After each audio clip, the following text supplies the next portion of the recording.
Merci beaucoup, frère. Billy veut que je dise que c'est la première fois que je me tiens derrière la chaire depuis 3 mois. Et je me souviens que la première fois que je l'ai fait venir témoigner, il a dit « Pour commencer, j'ai peur. » Moi aussi.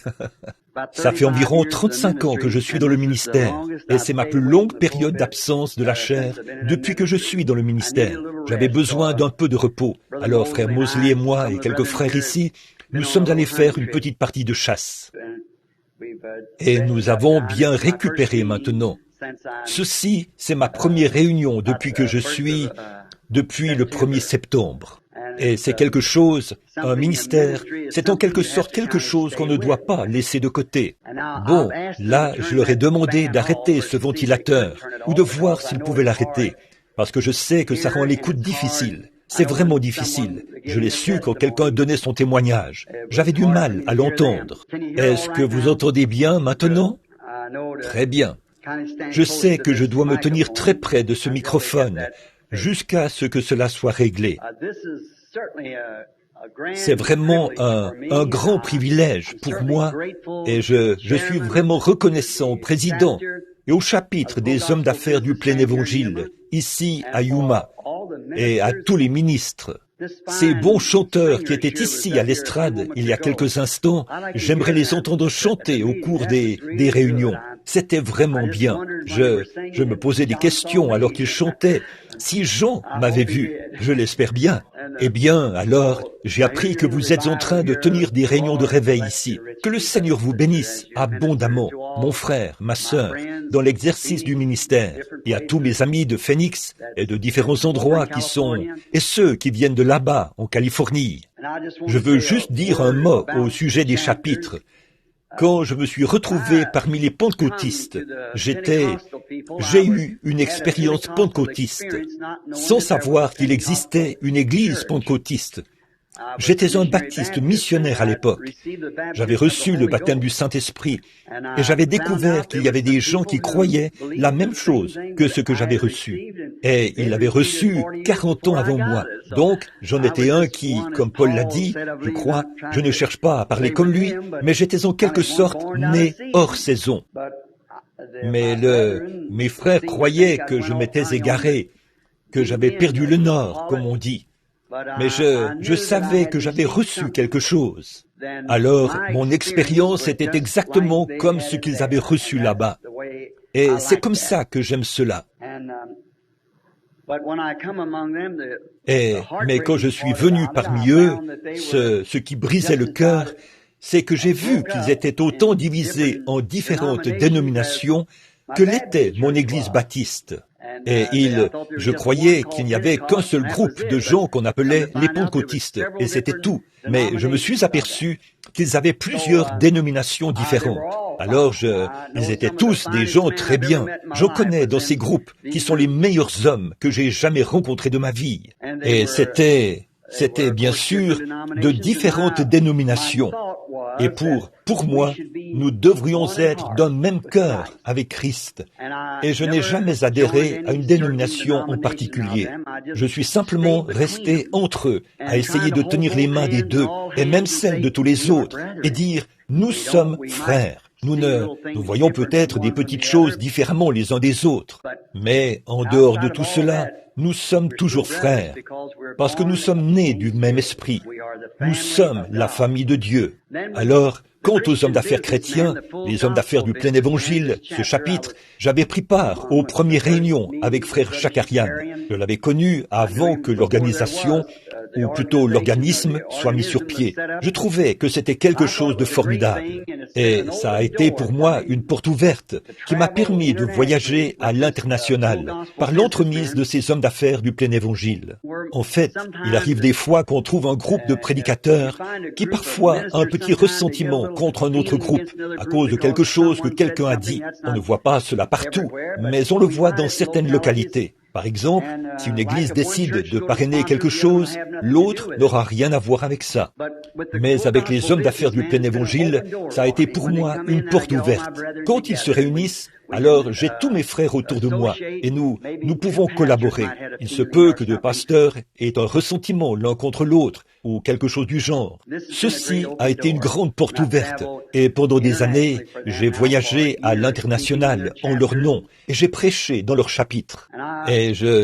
Yuma n'est pas une très grande ville, même si à mon avis, elle est beaucoup plus grande que la ville d'où je viens, Jeffersonville dans l'Indiana.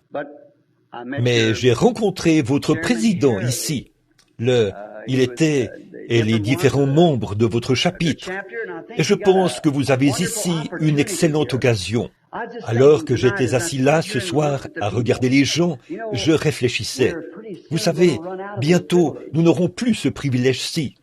Le Conseil œcuménique des Églises nous engloutira bientôt. Je suppose que ce soir, mon auditoire est composé en majorité de pentecôtistes, de baptistes et ceux de l'Église de Dieu, et les gens qui sont en dehors du Conseil mondial des Églises. C'est exactement la carte qu'il compte jouer, et c'est ce que la Bible dit qu'il ferait. Nous en avons été prévenus, alors tenons-nous loin de cela. Ainsi donc, comme les paroles du cantique le disaient ce soir, quant à la venue imminente du Seigneur, elle est peut-être plus proche que nous le pensons. Et je pense que c'est quand nous arrivons à nous réunir dans une telle communion fraternelle, ça nous fait quelque chose, ça nous rapproche les uns des autres. Et à mesure que nous nous rapprochons les uns des autres, nous nous rapprochons aussi de Dieu. Car Jésus a dit, toutes les fois que vous avez fait ces choses, au plus petit de mes enfants, c'est à moi que vous les avez faites. J'ai un petit garçon ici quelque part, je suppose, Joseph. J'ai Billy qui est assis ici, deux filles qui sont assises là-bas au fond, et une épouse. Maintenant, si quelqu'un avait quelque chose qui était, si vous vouliez vraiment me montrer votre gentillesse, je préférerais de beaucoup que vous la montriez à mes enfants plutôt qu'à moi. C'est donc ce que je ressens en tant que parent. Et lui, il est la source de la parentalité. Je pense que c'est ce que Dieu ressent. Si nous devions, en nous servant les uns les autres, nous le servons lui. C'est de cette manière-là que nous servons Dieu. Et sachant que ceci est la vérité, je pense donc que chaque fois que ce chapitre se réunit, puisqu'il est interévangélique, les hommes d'affaires du plein évangile ne prennent position pour aucune doctrine en particulier. Ils prennent simplement position pour le plein évangile. Et si un homme n'est pas d'accord, c'est parfaitement en ordre. C'est en ordre. Nous avons de la communion fraternelle quand même. Alors je pense que ce serait, si je vivais ici, dans cette ville, je crois que quand ce chapitre se réunit, si cela m'était possible, je serais présent et j'encouragerais tout le monde à y aller. C'est vrai, parce que c'est quelque chose qui nous fortifie tous. J'habite à Tucson et je prêche régulièrement dans ce chapitre-là, tout le temps. Et à Phoenix, depuis que je me suis installé en Arizona, je vais à Phoenix chaque fois que j'ai l'occasion de sortir et d'aller à Phoenix, parce que j'essaie d'amener quelqu'un avec moi, d'inviter quelqu'un, d'amener d'autres ministres.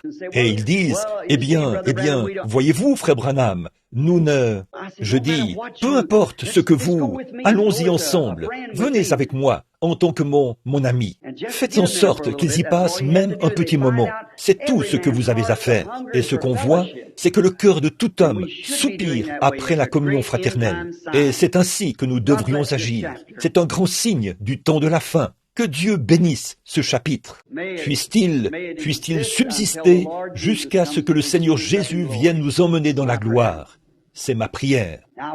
Eh bien, je me souviens de mon premier voyage à Yuma. J'étais dans une Ford Model T qui pouvait aller jusqu'à 50 km à l'heure. J'y pensais en conduisant aujourd'hui. Je suis toujours fidèle à la Ford. J'en possède encore une et je n'ai jamais rien eu d'autre que ça. Mais je ne vends pas de Ford. Donc, je n'essaye pas d'en faire la publicité là. Voyez. Mais je me souviens comment cette Ford, beaucoup d'entre vous les frères, d'à peu près mon âge, vous vous souvenez de l'ancien modèle T, c'était en 1927. Il fallait vraiment ouvrir les yeux bien grands, sinon on ne voyait pas Yuma en y passant. La ville était toute petite et vous avez vraiment pris de l'extension. Mais la façon dont j'atteignais 50 km à l'heure avec ma Ford, c'est qu'elle roulait à 25 km à l'heure dans cette direction-ci, et 25 dans cette direction-ci. Donc, mis ensemble, ça me faisait 50 km à l'heure, en comptant les chaos et tout. Yuma s'est développé. Cette glorieuse église, en fait, nous combattons pour cette merveilleuse foi. Merci, frère, quelle que soit la personne qui l'a fait. Elle s'est développée, elle aussi, et nous en sommes reconnaissants. Que le Seigneur vous bénisse tous. Nous espérons que si vous êtes dans les parages ou à proximité de l'une de ces réunions, je dois prêcher au chapitre de Phoenix dimanche prochain, et le dimanche suivant, ce sera à Flagstaff. Et le lendemain, lundi, le 21, il y aura un banquet à Tucson. Vous êtes tous invités. Et si le Seigneur le veut, j'aimerais prêcher dans la salle de bal de l'hôtel Westwood Hall, je crois. Quel soir est-ce que ça commence? Dimanche après-midi, le 17, ce sera juste un petit service d'évangélisation. J'espère que ces chanteurs seront là, à l'approche de ce moment, pour nous aider. Et nous y serons donc jusqu'à mercredi. Je pense que c'est dimanche après-midi, et nous le faisons ainsi pour éviter d'interrompre les programmes des églises. Ensuite, lundi, mardi et aussi mercredi, nous serons au West, à l'auberge Ramada. L'auberge Ramada. Et puis, jeudi, nous commencerons au Westward Ho. C'est ça?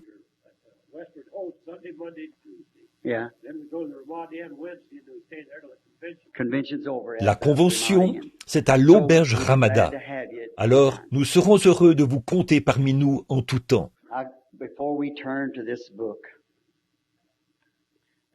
Maintenant, avant de prendre ce livre, courbons la tête un instant et parlons à l'auteur. Maintenant, avec la tête inclinée vers la poussière d'où Dieu nous a pris, et si Jésus tarde, c'est ce que nous redeviendrons un de ces jours. Juste pendant ce bref moment que j'ai passé ici, un message est arrivé de l'Est pour m'informer qu'une petite dame que je connaissais, c'est la petite fille qui s'appelle Edith Wright. Elle est partie rencontrer Dieu cet après-midi à 15 heures. Nous devons y retourner. S'il y a des gens ici qui aimeraient qu'on se souvienne d'eux dans la prière, voudriez-vous simplement lever la main vers Dieu? Que Dieu vous bénisse. Père Céleste, nous avons vraiment apprécié cette belle communion fraternelle, ces chants. Oh, combien j'ai eu le cœur rempli de joie. Quand j'ai entendu ce cantique, Jean m'a-t-il vu? Père, j'espère que nous y serons tous, autant que nous sommes. Alors que nous sommes maintenant inclinés vers la poussière, nous te prions de recevoir nos actions de grâce, notre repentance et nos prières les uns pour les autres. Et maintenant que nous abordons ta parole, la phase sacrée de la réunion, qui semble être plus sacrée que le reste, parce que nous savons qu'en ce moment, nous traitons avec les gens afin de les conduire à une vérité, à Christ et à la parole, qui est Christ. Et nous te prions d'ouvrir la parole pour nous. Nous sommes insuffisants, Seigneur, mais tu es entièrement suffisant. Je te prie donc de bénir nos faibles efforts. Puissions-nous ce soir nous retrouver dans la parole de Dieu et voir notre position. Accorde-le, Père, et nous te donnerons la louange, car nous le demandons au nom de Jésus. Amen. Maintenant, c'est vraiment agréable d'être ici. J'ai ici quelques notes auxquelles j'ai pensé faire référence pendant quelques minutes, puisqu'à mon avis, nous ne sommes pas censés garder cette salle trop longtemps le soir. Et je suis un peu, là, parmi les pentecôtistes, je suis un peu lent, vous savez. Je me souviens, je voulais peut-être raconter, la première fois que j'ai vu un prédicateur pentecôtiste, c'était le révérend Robert Doherty, de Saint-Louis. Je doute que quelqu'un parmi vous le connaisse. Vous avez vu le témoignage de sa petite fille dans le livre. Elle avait été guérie de la danse de Saint-Guy, alors que les médecins l'avaient abandonnée. Et c'est comme ça que j'ai rencontré les premiers pentecôtistes. Et là, je suis allé l'écouter prêcher. Oh, quel prédicateur! Il n'avait même pas le temps de reprendre son souffle. Il prêchait jusqu'à manquer complètement d'air et avoir le visage cyanosé. Ses genoux se frappaient et il tombait presque par terre. Et il reprenait son souffle. On pouvait l'entendre presque tout au bout de la ville là-bas. Et il se remettait à prêcher. Et je me disais, oh, je ne peux pas élaborer les idées avec une telle rapidité. Je dois en quelque sorte prendre mon temps. Je suis un peu lent Et je prends de l'âge aussi, vous savez. Mon âge avance. Alors j'espère que vous serez patient avec moi pendant quelques minutes. Une chose est certaine, et je sais qu'elle ne faillira pas. C'est sa parole. Les cieux et la terre passeront, mais sa parole ne faillira jamais. Alors, si vous avez votre Bible et que vous aimeriez la lire, prenons maintenant le livre d'Ésaïe. Ésaïe, chapitre 53. J'aimerais lire ceci juste pour établir, pour avoir un texte, afin d'en établir un contexte pendant un moment. Qui a cru à ce qui nous était annoncé? Qui a reconnu le bras de l'Éternel? Il s'est élevé devant lui comme une faible plante, comme un rejeton qui sort d'une terre desséchée. Il n'avait ni beauté, ni éclat pour attirer nos regards, et son aspect n'avait rien pour nous plaire. Méprisé et abandonné des hommes, homme de douleur, habitué à la souffrance, semblable à celui dont on détourne le visage. Nous l'avons dédaigné, nous n'avons fait de lui aucun cas. Cependant, ce sont nos souffrances qu'il a portées, c'est de nos douleurs qu'il s'est chargé, et nous l'avons considéré comme puni, frappé de Dieu et humilié. Mais il était blessé pour nos péchés, brisé pour notre iniquité. Le châtiment qui nous donne la paix est tombé sur lui. C'est par ses meurtrissures que nous sommes guéris. Nous étions tous errants comme des brebis. Chacun suivait sa propre voie. Et l'Éternel a fait retomber sur lui l'iniquité de nous tous. Il a été maltraité et opprimé, et il n'a point ouvert la bouche, semblable à un agneau qu'on a mené à la boucherie, à une brebis muette devant ceux qui la tondent. Il n'a point ouvert la bouche. Il a été enlevé par l'angoisse et le châtiment, et parmi ceux de sa génération, qui a cru qu'il était retranché de la terre des vivants et frappé pour les péchés de mon peuple? On a mis son sépulcre parmi les méchants, son tombeau avec le riche, quoiqu'il n'ait point commis de violence et qu'il n'y eût pas de fraude dans sa bouche. Il a plu à l'Éternel de le briser par la souffrance. Après avoir livré sa vie en sacrifice pour le péché, il verra une postérité et prolongera ses jours, et l'œuvre de l'Éternel prospérera entre ses mains. À cause du travail de son âme, il rassasiera ses regards. Par sa connaissance, mon serviteur juste justifiera beaucoup d'hommes, et il se chargera de leur iniquité. C'est pourquoi je lui donnerai sa part des grands. Il partagera le butin avec les puissants, parce qu'il s'est livré lui-même à la mort, et qu'il était mis au nombre des malfaiteurs. Parce qu'il a porté les péchés de beaucoup d'hommes, et qu'il a intercédé pour les coupables. J'aimerais dire ceci, juste pour un petit sujet. J'aimerais tirer de là le sujet suivant, le chef-d'œuvre de Dieu identifié. Maintenant, ce serait tout un texte à lire pour en tirer un chef-d'œuvre. Mais à première vue, selon notre conception, on pourrait penser à tout sauf un chef-d'œuvre. Parce qu'il y est dit, nous avons détourné le visage devant lui, et son aspect n'avait rien pour nous plaire. Eh bien, des fois, ce que nous appellerions un chef-d'œuvre, eh bien, Dieu n'aurait rien à faire avec ça. En effet, la sagesse de l'homme est une folie pour Dieu, mais la folie de Dieu est plus sage que toute la sagesse de l'homme. Et nous voyons ici que Dieu nous a donné une image de quelque chose. J'aimerais essayer de présenter cette image devant nous, comme je suis conscient que c'est peut-être la dernière fois où certains d'entre nous se réunissent. Il se peut que nous, qui sommes ici maintenant, nous ne nous revoyons plus jamais. Par conséquent, si nous nous sommes rassemblés dans ce but, non pour être vus ou entendus, mais nous avons eu de la communion fraternelle les uns avec les autres, autour de ce merveilleux repas qui nous a été servi ce soir, là, à table, alors que nous nourrissions nos corps physiques. Et maintenant, nous aimerions que Dieu nourrisse notre âme de sa manne cachée. Il n'est permis qu'aux sacrificateurs qui sont entrés dans le Saint des Saints de manger de sa nourriture. Et si nous l'avons remarqué ce soir, quant à nos steaks, je ne crois pas avoir déjà assisté à un banquet partout où j'ai tenu des réunions, comme celui de ce soir, où j'ai mangé un aussi bon morceau de steak que celui qui m'a été servi ce soir. Alors, voyez-vous, c'est parce qu'il nous fallait prendre ces repas. Pour que nous puissions vivre, quelque chose doit mourir, afin que nous puissions apprécier ces moments de communion fraternelle et aussi soutenir nos vies.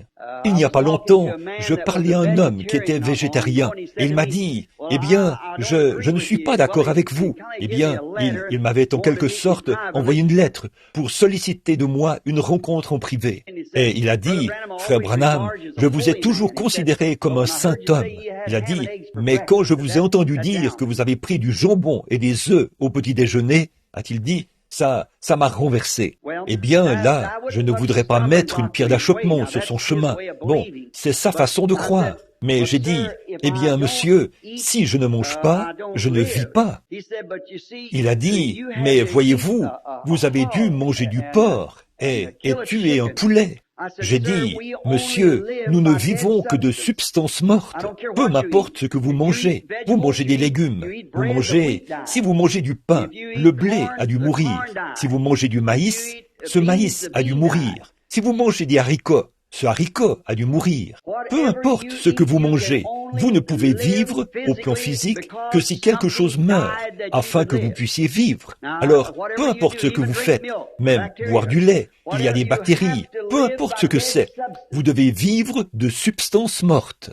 Si, pour que nous puissions vivre cette vie dans le naturel, il nous faut le faire par des substances mortes, quelque chose devait mourir pour que nous puissions vivre éternellement. C'est Jésus-Christ que Dieu a donné en guise de rançon pour nous. Ainsi donc, quand j'ai rencontré les pentecôtistes pour la première fois, j'étais allé en Californie, qui est juste l'État voisin d'ici, de l'autre côté du fleuve, et j'étais à Los Angeles. Je n'ai pas vécu à l'époque de cette célèbre femme prédicateur, Madame Aimée Semple McPherson. J'ai eu l'occasion de rencontrer son fils, Rolf, un brave chrétien, et sa femme et sa famille. Ce sont vraiment des gens charmants. Le docteur T. Ford et beaucoup de membres du personnel de l'Angelus Temple. C'est là que j'ai prêché à l'occasion du jubilé des pentecôtistes, leur jubilé de 50 ans, il y a quelques années, et j'y ai vraiment passé des moments merveilleux. Alors, par respect pour cette femme qui a montré l'exemple et qui faisait de son mieux pour présenter ce qu'elle avait sur son cœur, je lui ai rendu hommage en me rendant à sa tombe à Forest Lawn. Et alors que je me tenais là, j'ai ôté mon chapeau et j'ai courbé la tête et j'ai rendu grâce à Dieu pour la noble vie de cette petite servante.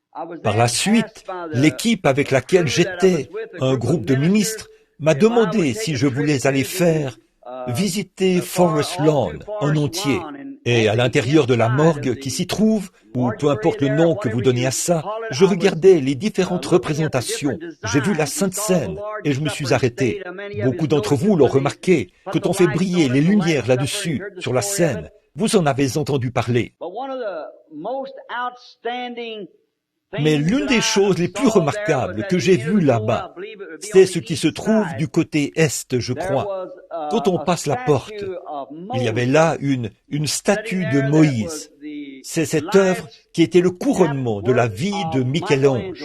Je crois que c'était lui, le sculpteur, je peux me tromper sur l'auteur, mais je crois que c'est bien ça, Michel-Ange, le grand sculpteur qui a sculpté cela, ou la statue de Moïse. Et pendant qu'il nous la présentait, le guide qui nous conduisait, il a dit que c'était l'un des plus grands chefs-d'œuvre que Michel-Ange ait jamais sculpté. Et il a dit que ça lui a pris une bonne partie de sa vie, que c'était un travail laborieux. Puis j'ai remarqué quelque chose. Je crois que c'était au genou droit. La statue avait l'air parfaite, lisse. Moïse avait dans la main la table de la loi et il portait une longue barbe. Et évidemment, l'aspect de Moïse était le fruit de la conception mentale de Michel-Ange. Peut-être n'avait-il jamais vu une image de lui, mais dans son esprit, il avait conçu ce à quoi Moïse devait ressembler. On raconte que dès qu'il a eu terminé la statue et qu'elle était bien poncée et parfaite, il s'est reculé pour regarder son œuvre. Quand il était emporté par l'inspiration et que ça ressemblait vraiment ce qu'il avait conçu dans sa pensée, il l'avait fait de sa main, comme ça y ressemblait tellement et qu'il avait attendu toutes ces années. Il s'est tellement laissé emporter par l'inspiration qu'il l'a frappé au genou et s'est écrié « Parle !» C'est ainsi qu'il y a un endroit brisé sur la jambe, le genou de Moïse, là où Michel-Ange l'a frappé avec son marteau, emporté par un excès d'inspiration. Vous voyez, au début, il y avait en lui quelque chose, et il s'est fait une image mentale de ce à quoi Moïse devrait ressembler, selon lui. Et quand il a vu devant lui le reflet de la chose même qu'il avait à l'esprit, ce à quoi Moïse devait ressembler selon lui, après avoir gardé à l'esprit cette vision pendant des années et des années, alors qu'il s'attaquait aux grands blocs de granit, dont il taillait un morceau ici et un morceau là, et il faisait des annotations, parce qu'il fallait que le résultat soit parfait. Et quand il a vu cette œuvre parfaite, il y a vu le reflet de ce qu'il avait dans sa pensée. C'est ce qui a déclenché tant d'inspiration en lui, au point qu'il a frappé la statue et s'est écrié « Parle ». Toutes ces années de labeur avaient porté leurs fruits. Sa grande œuvre était terminée. Là, nous voyons cela. Et j'en ai été inspiré, parce que pour ma part, je m'étais dit qu'en fait, c'est cette marque sur la jambe qui faisait de cela un chef-d'œuvre. En effet, si ce n'était rien de plus qu'un autre portrait de Moïse, ou quelque chose du genre, une sorte d'image dont un homme avait eu la conception. Mais l'homme qui avait accompli cette œuvre en avait été si satisfait qu'il l'avait frappé. Et pour moi, c'est cette marque qu'elle porte qui en a fait un chef-d'œuvre, parce que cela reflétait parfaitement sa conception mentale de ce à quoi Moïse devrait ressembler. Oh, je me suis tenu là, j'ai dû m'éloigner pendant quelques minutes pour réfléchir à ce que cela avait dû représenter pour lui et ce que cela signifiait pour moi à ce moment-là. Alors, il m'est venu à l'esprit ce dont je veux vous parler. Maintenant, détachons nos pensées de Michel-Ange et tournons-les vers le grand sculpteur, le Dieu Tout-Puissant, qui, au commencement, avant qu'il y ait un jour ou l'aube d'un jour, avant qu'un atome ou une molécule existe, Dieu, dans sa pensée, avait une image de l'homme, ce à quoi un homme devrait ressembler, ce qu'il devrait être, et comment il devrait agir. Et il voulait que l'homme soit une partie de lui. Alors, il a fait l'homme à son image. C'est à la ressemblance de Dieu qu'il a créé l'homme. Oh, quand Dieu, au commencement, a fait ce chef-d'œuvre, quelque chose qui reflétait ses pensées. Souvenez-vous, il n'y a qu'une seule forme de vie éternelle. Et même nos noms et nos pensées étaient en Dieu dès avant la fondation du monde. En effet, nous possédons maintenant la vie éternelle. Et pour ce faire, il nous fallait être une partie de Dieu. Donc, il nous fallait être ni plus ni moins dans ses pensées, parce que nous avons la vie éternelle, et nous avons été prédestinés à cette vie, et nos noms ont été mis dans le livre de vie de l'agneau avant la fondation du monde, selon l'Apocalypse. Maintenant, comme Dieu nous avait dans sa pensée, nous avons alors la vie éternelle, car il a prononcé la parole et nous avons vu le jour. Et une parole n'est qu'une pensée manifestée. Dieu nous avait au commencement dans ses pensées. Eh bien, quand il a créé Adam, ce premier homme, oh, comme c'était parfait, il ressemblait à Dieu. Dieu, le grand Saint-Esprit, couvrait la terre. Et les oiseaux sont apparus, peut-être. et les animaux, et différentes choses dont la forme se rapprochait de plus en plus de celui qui couvait, jusqu'à ce qu'apparaisse finalement une espèce tout à fait semblable à celui qui couvait, Dieu. Dieu a été, ou plutôt l'homme a été créé à l'image de Dieu. Alors là, il l'a placé dans ce magnifique jardin, comme Michel-Ange qui a placé la grande œuvre de sa vie, ainsi que le font tous les grands sculpteurs. Dieu a placé son œuvre dans le jardin d'Éden et lui a fait une aide. Quelle entière satisfaction pour Dieu, au point où il s'est même reposé. Il était vraiment au repos. Son œuvre était terminée. C'est alors qu'est survenue la triste histoire de l'ennemi. Maintenant, remarquez, il y a une chose que je veux que vous ne perdiez pas de vue, c'est que Dieu a donné une protection à cet homme. Il lui a donné, il l'a fortifié à l'intérieur de sa parole, parce qu'il leur a dit ce qu'il pouvait faire et ce qu'il ne pouvait pas faire.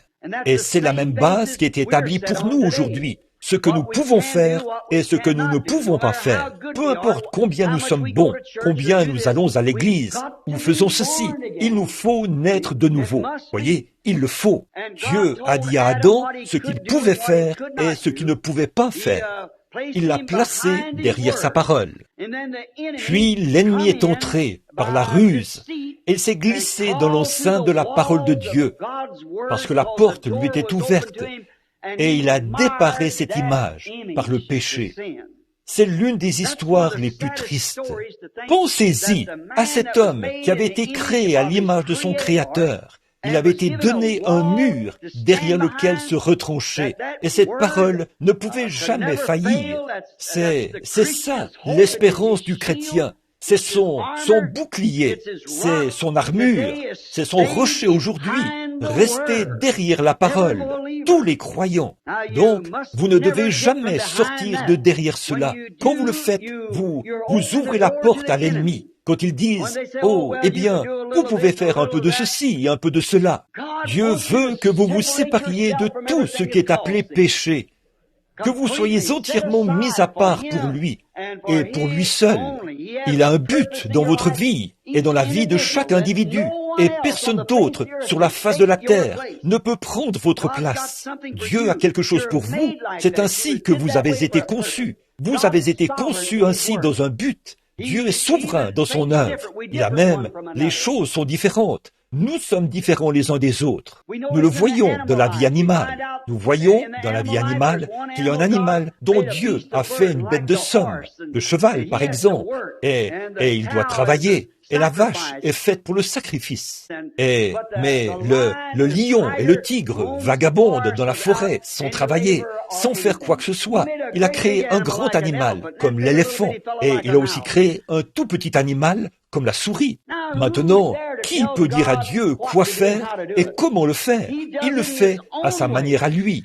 Et il crée les montagnes, il crée les déserts, il crée les mers, il crée les plaines, il crée des espèces d'arbres, du bois dur, le palmier, et ainsi de suite. Il le fait. Il crée les hommes différents les uns des autres. À chacun de nous, il attribue une place bien précise. Et un palmier ne peut jamais être un hickory. Un hickory ne peut jamais être un palmier. Personne ne peut prendre votre place. Et vous ne devriez pas chercher à prendre la place de quelqu'un d'autre. En effet, aux yeux de Dieu, vous êtes unique et Dieu a un but pour vous. C'est dans ce but qu'il vous a créé. Vous dites, pourquoi l'a-t-il fait? Il est souverain. Il y a une raison pour laquelle il l'a fait ainsi. Mais nous voyons que nous sommes tous gardés par la parole.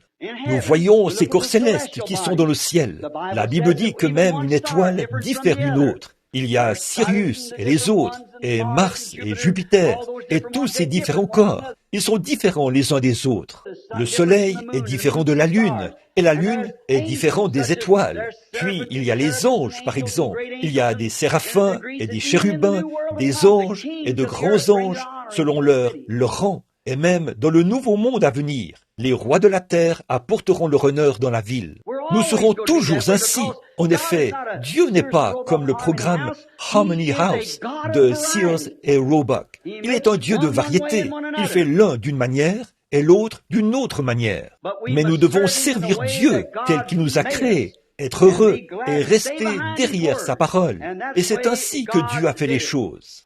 Mais là, nous voyons que l'ennemi s'est faufilé dans la parole, qu'il est allé jusqu'à ceci, jusqu'à cette œuvre de Dieu, et l'a déparée.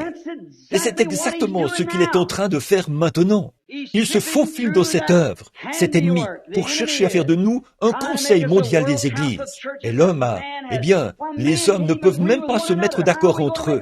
Comment pouvons-nous amener le monde entier à se mettre d'accord en faveur d'un seul homme? Et dès que vous faites cela, nous avons quelqu'un avec qui nous devons rester en harmonie. C'est Dieu. Et au commencement était la parole. Et la parole était avec Dieu. Et la parole était Dieu. Et la parole reste Dieu. Et elle sera toujours Dieu, parce que Dieu est dans la parole. Et la parole a été faite chair. Et elle a habité parmi nous, en la personne du Fils de Dieu. Maintenant, nous voyons qu'après qu'il a constaté ce gros dégât, si cela avait été vous et moi, on se serait attendu à ce que, compte tenu de tout ce temps et de tous ces efforts que nous aurions consacrés, nous renversions le tout et tournions la page. Mais Dieu, non. Il ne voulait pas que son œuvre soit anéantie. C'est ça, l'amour de Dieu. Ce n'est pas étonnant que le poète ait dit « Versez de l'encre dans les ondes, changez le ciel en parchemin, tendez la plume à tout le monde, et que chacun soit écrivain. D'écrire tout l'amour de Dieu ferait tarir les eaux, et le rouleau d'un ciel à l'autre ne serait pas suffisant. » Voyez l'amour de Dieu, après que l'homme était tombé et avait délibérément ouvert la porte à l'ennemi, et qu'il était entré, l'avait déparé et avait installé la mort en lui. Dieu n'a quand même pas voulu que ce soit détruit. Il est descendu et a tout recommencé à zéro. Il allait refaire cet homme. Avec Adam, il avait fait une alliance. Tu feras ceci et non ceci. Ceci et non cela. Ne prends pas, ne touche pas, ne goûte pas. Mais nous voyons que quand il a recommencé, il l'a fait avec Abraham. Et avec Abraham, il a fait une alliance inconditionnelle. Pas « si tu fais, moi je l'ai fait, je l'ai déjà fait, je t'ai béni, toi, ta postérité et tous les autres après toi. » C'était une alliance inconditionnelle qu'il avait faite avec Abraham. Il a recommencé son ouvrage. Et cette fois-ci, c'était avec son alliance inconditionnelle. Alors, ce que nous constatons, c'est qu'il a tout centré sur Abraham. Il lui a donné l'alliance inconditionnelle et la promesse. Ensuite, il est passé aux patriarches. Nous le verrons par la suite, dans l'Ancien Testament, au fur et à mesure que nous avancerons. Avec eux, il a posé le fondement de son œuvre. Là, nous avons Abraham, Isaac, Jacob, Joseph. Les 4 patriarches. Or, Abraham représentait l'œuvre de la foi, parce qu'avec Abraham, c'était la foi. Il avait une grande foi, car il ne douta point, par incrédulité, au sujet de la promesse de Dieu, alors que rien ne va plus, pour ainsi dire, et que tout était contre lui. Il continuait de s'attacher fermement à Dieu. Ensuite, nous avons Isaac, le fils bien-aimé, qui représentait l'amour, parce que, Abraham étant un type de Dieu, dans Genèse 22, alors qu'Isaac allait être offert un sacrifice, nous voyons qu'il a transporté le bois jusqu'à la colline. Tout cela représentait Christ et le préfigurait. Puis le bélier est apparu et a été offert à sa place. Ça, c'était la foi et l'amour. Et on a Jacob, qui signifie supplantateur, c'est-à-dire un trompeur. Et nous constatons que la vie de Jacob représentait vraiment la grâce, parce qu'avec Jacob, c'était tout le temps la grâce de Dieu. Puis, il y a eu Joseph. Il n'y a rien contre Joseph. Il était celui qui avait été rendu parfait, le prophète de Dieu, qui a été suscité parmi ses frères et qui a été haï sans cause, puis vendu. Et en tout point, sa vie préfigurait la vie de Jésus-Christ. Il est venu vers les siens ne l'ont pas reçu. Comme Joseph, qui était haï par ses frères, jeté dans une fosse et laissé pour mort. Puis sorti de là pour être élevé à la droite de Pharaon. Et quand il se levait du trône, on sonnait de la trompette, vous savez, et tout genou devait fléchir devant Joseph. Nous voyons que Jésus était vendu presque au même prix que Joseph. Il était sorti de la fosse, puis il est monté au ciel et est assis à la droite de Dieu. Et quand il reviendra de ce lieu, la trompette sonnera, tout genou fléchira et toute langue le confessera. la perfection. C'était la foi, l'amour, la grâce et la perfection. Puis est venu le moment de travailler le corps de cette merveilleuse sculpture. C'est avec les prophètes qu'il a constitué le corps de l'œuvre. Ce sont les prophètes qui étaient le corps de cette œuvre. Et finalement, la tête de ce merveilleux corps est venue, c'est-à-dire Christ lui-même. Tous les prophètes avaient fait des prédictions à son sujet. Toute l'œuvre de la fondation le préfigurait. Depuis le Jardin d'Éden, dès qu'il a commencé, je mettrai une inimitié entre ta semence et la semence du serpent. Et nous voyons que c'est là qu'il a commencé. Il a continué dans les patriarches, puis dans les prophètes, et il s'est présenté là. Et de nouveau, il a vu son propre reflet. Quand un homme est né sur la terre, du sein d'une femme, c'était le chef-d'œuvre de Dieu. C'était le Fils de Dieu, Jésus-Christ. Il l'était pour la simple raison qu'il était parfaitement la parole. Au commencement était la parole, et la parole était avec Dieu, et la parole était Dieu, et la parole a été faite chair, et elle a habité parmi nous. Donc, en lui, nous voyons le reflet d'un chef-d'œuvre parfait. Il était si parfait, comme Dieu, qu'il a dit, « Si je ne fais pas les œuvres de mon Père, ne me croyez pas. » Bien que vous ne pouvez pas me croire, croyez aux œuvres, car ce sont elles qui vous rendent témoignage de qui je suis. J'aime ça. Voyez, il a dit, « Si vous ne me croyez pas. » Il disait, « Tu es un homme, tu te fais égal à Dieu. » Il a dit, « Si vous ne pouvez pas me croire, croyez aux œuvres que je fais. Et si je ne fais pas les œuvres de celui qui m'a envoyé, alors vous n'avez pas le droit de me croire. » De même, chaque chrétien aujourd'hui devrait avoir ce même témoignage. Si dans cette parole promise de Dieu, si nos vies ne remplissent pas les conditions requises et ne correspondent pas exactement à ce que la parole dit, alors nous n'avons pas le droit de nous faire appeler des chrétiens si nous ne sommes pas nés de nouveau. Jésus a dit dans Marc 16, « Voici les signes qui accompagneront ceux qui auront cru. » Voyez, pas qui pourraient, qui devraient, qui le feront probablement. Ils les accompagneront. Il s'agit là du sculpteur qui nous a façonnés. Il s'agit là de l'Église qui a été taillée. Il s'agit du corps de Christ. Nous voyons donc que cela le reflétait parfaitement. Maintenant, le sculpteur avait fait en sorte que la parole se reflète de nouveau dans le chef-d'œuvre appelé son Fils, Dieu Emmanuel. Pensez-y que cette personne s'est tellement abandonnée à Dieu que Dieu s'est identifié là, dans ce corps, et il est devenu, lui et Dieu sont devenus un. Moi et mon Père, nous sommes un. Mon Père habite en moi. Je fais toujours ce qui est agréable au Père. Qu'en serait-il si le chrétien d'aujourd'hui pouvait avoir un tel témoignage? Vous seriez un chef-d'œuvre, ici même, à Yuma, dans la rue. Si vous êtes une blanchisseuse, là-bas, derrière votre bassin de lavage, vous serez tout de même un chef-d'œuvre pour Dieu. Si vous pouvez dire, je fais toujours ce qui est agréable à Dieu, et que le monde entier peut voir là l'œuvre de Jésus-Christ se refléter en vous. On raconte au sujet de l'or autrefois, avant l'avènement de la fonderie.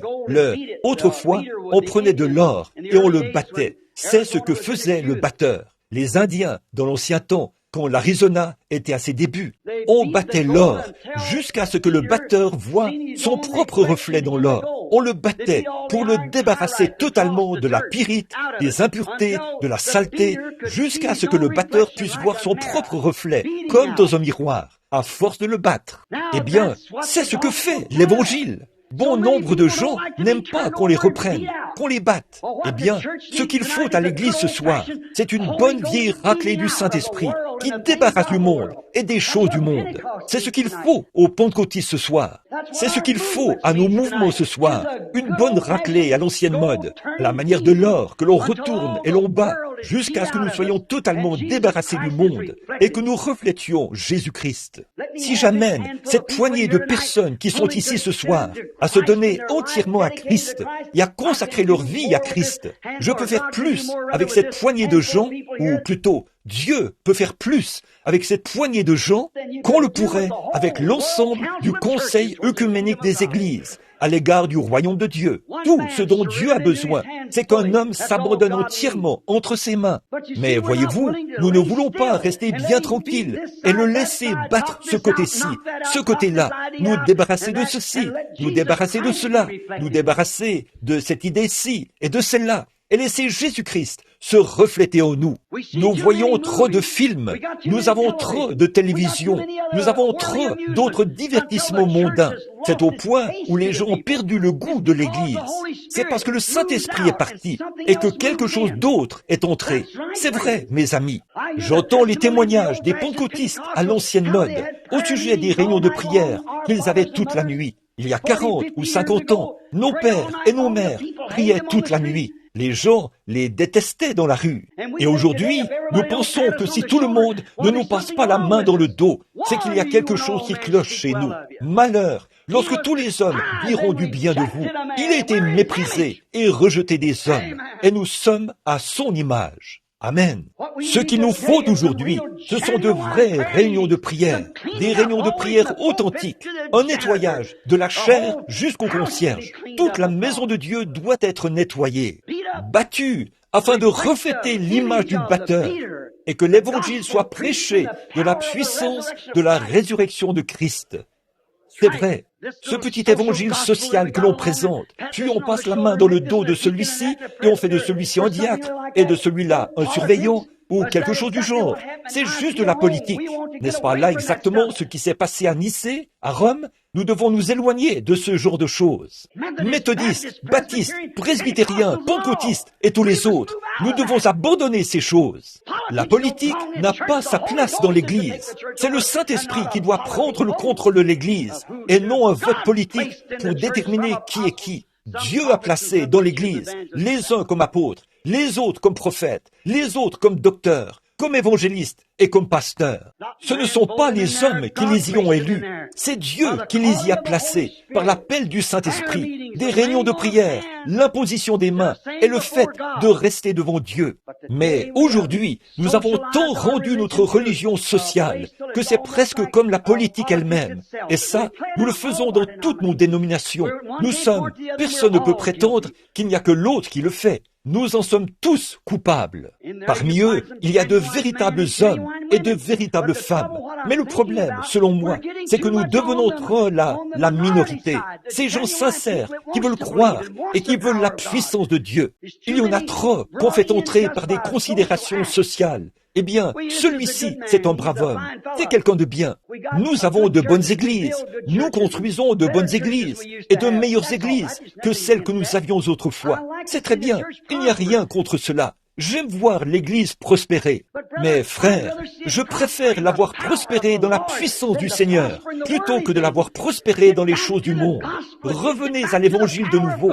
Revenez à la puissance de Dieu. Revenez à la Pentecôte, là, comme il en était de l'originel. Mais voyez-vous, le problème, c'est que nous ne voulons pas de cette correction.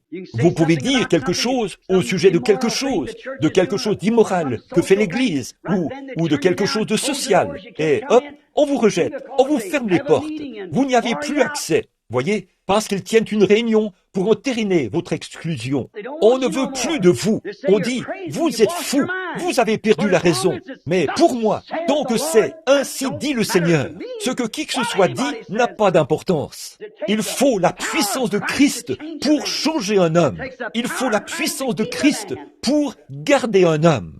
Et comme Jésus l'a dit une fois, considérez les lys. Et pourtant, je vous dis que Salomon, dans toute sa gloire, n'a pas été vêtu comme l'un d'eux. Salomon, dans toute sa gloire, était un personnage magnifique. Il n'y a aucun doute là-dessus. Il était quelqu'un d'admirable aux yeux du monde et un grand homme devant Dieu. Mais les habits royaux de Salomon n'avaient pas de vie en eux. C'était un morceau de tissu, probablement tondu du dos d'un mouton. Mais le lys a la vie. Ce qu'il nous faut aujourd'hui, c'est la vie de Christ en nous. C'est ça qui purifie, non pas l'extérieur, un col tourné vers l'arrière ou un diplôme en psychologie ou quelque chose du genre. Il faut la puissance du Christ ressuscité pour faire de nous ce que nous devrions être. Dieu n'a pas d'autre plan que de laisser le Saint-Esprit gouverner et régner dans l'Église. Oh Dieu, il était tellement à l'image de Dieu que Dieu et lui sont devenus un. Moi et le Père, nous sommes un. Oh là là, quelle vie c'était, car Dieu vivait tant en lui que toute sa vie était enveloppée en Dieu. Pas étonnant que ce soit un chef-d'œuvre. Satan est venu à lui. Chaque fois que Dieu croyait avoir un chef-d'œuvre, Satan s'y glissait. Il s'était glissé en Moïse. Il a brisé les commandements. Mais quand il s'est pointé devant ce chef-d'œuvre-ci, c'était le choix de Dieu lui-même. Amen. Dieu l'avait prédestiné. Ça n'a pas bien tourné pour lui. Il est resté fidèle à Dieu. Et là, Dieu l'a regardé et a vu qu'il avait été tenté pendant 40 jours dans le désert, comme Moïse. Évidemment, tous ces hommes le préfiguraient. La loi avait été brisée. Mais quand Satan, le grand tentateur, est venu et qu'il a essayé de le tenter, il s'est rendu compte que là, ce n'est pas à Moïse qu'il avait affaire. Non, monsieur, il s'est heurté à une puissance de 5000 volts qui lui a brûlé les ailes quand il s'est jeté sur celui-là. Il est écrit, a-t-il dit. Voyez, Adam était tombé, mais Jésus, le second Adam, ce chef-d'œuvre qui était venu en tant que rédempteur, il a dit, il est écrit, l'homme ne vivra pas de pain seulement, mais de toute parole qui sort de la bouche de Dieu. Là, il avait un chef-d'œuvre. Oui, monsieur, il a dit une autre chose. Il a dit, il est aussi écrit, tu ne tenteras point l'Éternel ton Dieu. Retire-toi, Satan. Là, c'était un chef-d'œuvre. Qu'a-t-il fait? Il n'a pas dit, je vais en parler à mon église. Je vais demander aux surveillants de faire telle et telle chose. L'évêque fera telle et telle chose. Il a dit, il est écrit. C'est derrière cela qu'il avait placé son premier Adam. Il est tombé et Satan l'a déparé. Mais il ne pouvait pas déparer celui-ci. Peu importe comment il allait procéder. À tel point Dieu a dit, celui-ci est mon fils bien-aimé. Écoutez-le. Tout, je lui remets toutes choses. Vous, écoutez-le. Ils étaient un. Ils étaient le même être. Dieu vivait en lui, faisant de lui Dieu, Emmanuel, sur la terre. Il était un agneau parfait. Oh, le chef-d'œuvre parfait de la rédemption. Alors Dieu était satisfait, exactement comme Michel-Ange. Il était tellement inspiré par sa vie. Nous voyons j'ai noté ici quelques passages de l'Écriture, Marc 9, 7, si vous voulez le lire, quand c'est à la montagne de la transfiguration. Pendant qu'il était là-haut, sur la montagne de la transfiguration, nous voyons que Moïse est apparu et qu'Élie est apparu. Et tout à coup, l'apôtre Pierre a été tellement saisi par l'inspiration qu'il a dit, dressons ici 3 tentes. Nous allons former 3 organisations avec ceci. Nous allons former 3 dénominations, une pour Moïse, une pour Élie et une pour toi.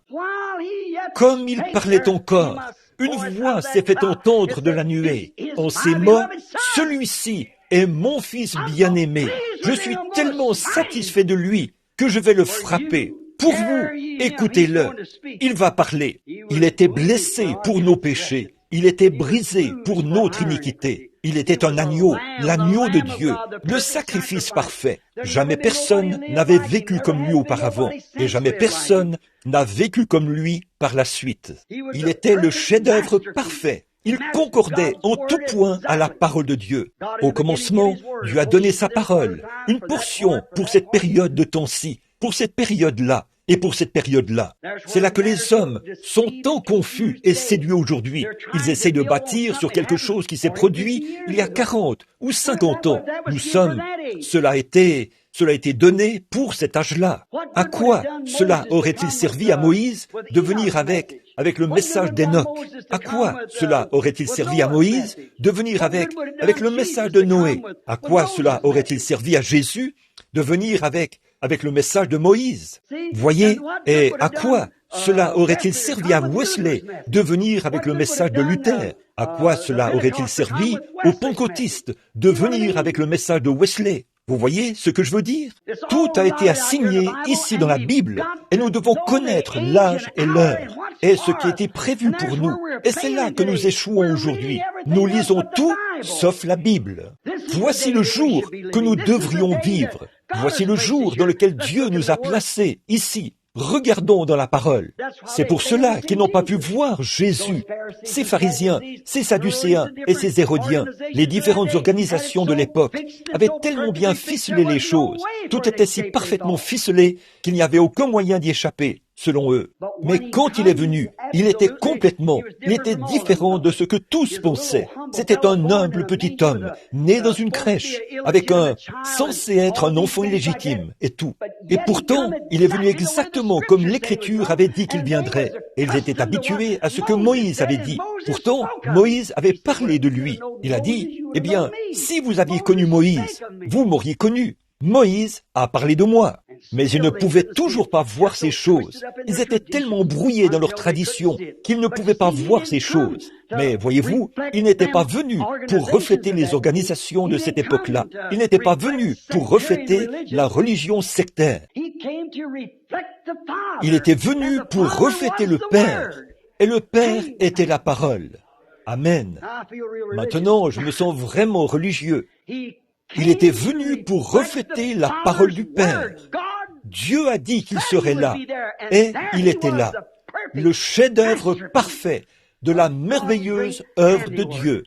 Oh là là, il était son parfait reflet. Il reflétait tout ce dont Dieu avait parlé. Il reflétait ce qu'Adam avait dit de lui. Il reflétait tout ce que les prophètes avaient dit et tout ce que les patriarches avaient dit. Tout ce qu'il avait dit, il était l'accomplissement de la parole. En lui, tous les types étaient accomplis. Oui, il est devenu le Jéhovah du Nouveau Testament. Il était le Jéhovah de l'Ancien Testament. C'est alors que la parole, qui était dans la colonne de feu, a été manifestée et a habité parmi nous. Le Jéhovah de l'Ancien Testament est devenu le Jésus du Nouveau Testament. Il était un parfait reflet de Dieu. Oh, si seulement l'Église aujourd'hui pouvait refléter cette première Église, quand le Saint-Esprit est descendu le jour de la Pentecôte, si seulement le chrétien aujourd'hui pouvait refléter. Nous sommes une bande de gens hybrides en comparaison d'eux. Je suis passé alors que je venais aujourd'hui, j'observais, alors que je venais ici, par cette petite ville de Casa Grande, ou de quelques-uns de ces petits endroits. Ici, j'ai remarqué qu'il y avait une plantation de coton et différentes luzernes. Il leur a fallu y installer des moulins à vent pour pomper l'eau, afin que cela puisse pousser. Pourquoi? Cela n'est pas originaire de cette région, certainement pas. Mais regardez le cactus, il peut ne pas pleuvoir pendant 5 ans, et ça continue de vivre. Et si vous négligez d'arroser ces luzernes pendant quelques jours, elles mourront. Vous voyez, ce n'est pas l'original. C'est comme ça que nous sommes. Il faut qu'on nous dorlote, qu'on fasse de nous de gros bonnets dans l'église, qu'on nous flatte, et qu'on nous appelle ceci, cela, ou autre chose. Eh bien, les premiers chrétiens étaient robustes. Ils ne se souciaient pas de savoir qui leur passait la main dans le dos. Ils reflétaient tellement Jésus-Christ on les considérait comme des hommes du peuple sans instruction. Ils n'avaient pas fait d'études secondaires, ils n'avaient pas de diplôme universitaire, mais on reconnaissait qu'ils avaient été avec Jésus. C'est ce qu'il faut aux chrétiens aujourd'hui, qu'on reconnaisse que vous avez été avec Jésus. Il y a en vous quelque chose de différent. Je sais que c'est quelque chose d'impopulaire à dire, mais nous ne cherchons pas la popularité. Les chrétiens ne recherchent pas la facilité. Il y a des années, une vieille sœur de mon église avait l'habitude de venir chanter ce cantique. Dois-je être transporté à ma demeure céleste sur un lit de rose, alors que d'autres ont combattu pour remporter le prix et naviguer à travers des mers de sang? Non, je dois combattre si je veux régner. Vous vous demandez ce que vous auriez fait si vous aviez été là et que tout était contre Jésus-Christ, si vous aviez vécu en son jour. C'est en ce jour-là que vous vivez, mon frère, ma sœur. C'est vrai, il est encore la parole. Regardez comme on la piétine aujourd'hui. Regardez comme on essaye de l'organiser, de l'unir au monde et tout. Distinguez-vous, prenez position pour Jésus-Christ et sa parole. Que rien n'entrave cela. Tenez-vous-en strictement à cela. Comme le vieux blanchisseur chinois qui venait s'installer ici, en Arizona et en Californie, il y a bien des années. Il ne pouvait pas écrire un seul mot de l'anglais. Il n'en connaissait presque rien. Vous lui apportiez votre lessive. Savez-vous ce qu'il faisait? Il avait des petits bouts de papier sur lesquels rien du tout n'était écrit. Il déchirait simplement ce bout de papier et vous en donnait un morceau. Quand vous reveniez, votre morceau de papier devait correspondre à son morceau de papier. Sinon, il ne vous remettait pas votre lessive. Ça, c'est beaucoup mieux. Vous pourriez copier un nom, mais là, vous ne pouviez pas le tromper, parce que ce morceau de papier devait correspondre exactement à son morceau de papier. C'est de cette même manière que Dieu a fait son alliance. Notre expérience n'est pas censée concorder avec un credo, un dogme, une dénomination d'église, mais c'est censé concorder avec la parole de Dieu, Jésus-Christ. C'est vrai, quand nous venons à Christ, alors Christ a des droits sur nous. Il l'a déchiré en deux au calvaire. Il en a élevé une partie pour la faire asseoir à sa droite. Ça, c'est le corps. Quant à l'esprit, il est revenu. Il a été renvoyé ici pour lui former une épouse. Et cette même expérience qui était en Christ doit être en nous. Il était d'une perfection si absolue qu'il a plu au sculpteur. Et il l'a tellement inspiré qu'il l'a frappé au calvaire. Oh là là! Maintenant, comme le dit l'Écriture, nous le voyons, ce chef-d'œuvre de Dieu. Nous le considérons comme frappé, brisé et affligé par Dieu. Voilà le vrai chef-d'œuvre, comme Michel a frappé le sien. Ce qu'on a fait, s'il n'avait cherché qu'à mener une bonne vie, il aurait été comme certaines des personnes qui prêchent l'évangile social aujourd'hui. Il était prophète, mais il était plus qu'un prophète. Il était Dieu. Il était Emmanuel. Ainsi donc, selon moi, ce qui fait clairement de lui le chef-d'œuvre pour moi et pour vous, c'est parce que Dieu l'a frappé. Il l'a frappé au calvaire. S'il n'avait pas été frappé, peu importe combien de morts il avait ressuscité, combien merveilleuses étaient ses prédications, combien glorieuse était sa vie, ce qu'il professait être, c'est là qu'il a été confirmé. Il était tellement satisfait. Dieu l'était. Au point qu'il est le seul homme qui ait jamais marché sur la face de la terre, que Dieu pouvait frapper pour tous les autres. Celui qui est parfait a été frappé à cause de ceux qui ne sont pas parfaits. La création entière qui était tombée par Adam a été rachetée par Jésus-Christ. Le chef-d'œuvre de Dieu a supporté l'épreuve. Comment l'a-t-il fait? Par la parole. Il est écrit, l'homme ne vivra pas de pain seulement, mais de toute parole qui sort de la bouche de Dieu. Oh, mon ami chrétien, revêtez-vous de toutes les armes de Dieu. Ne vous tenez pas en retrait avec une petite idée, un credo quelconque ou une position que vous défendez. Quand vous partez combattre l'ennemi, revêtez-vous de toutes les armes de Dieu, comme notre Seigneur l'a fait. Il a démontré que le chrétien le plus faible peut vaincre Satan en se servant uniquement de la parole. Il avait des pouvoirs. Il aurait pu frapper Satan n'importe comment, à son gré, mais il n'a pas utilisé ça. Il s'est simplement servi de la parole et l'a vaincu par la parole. Il est écrit, partout il est écrit. Donc, il a vaincu Satan par la parole de Dieu.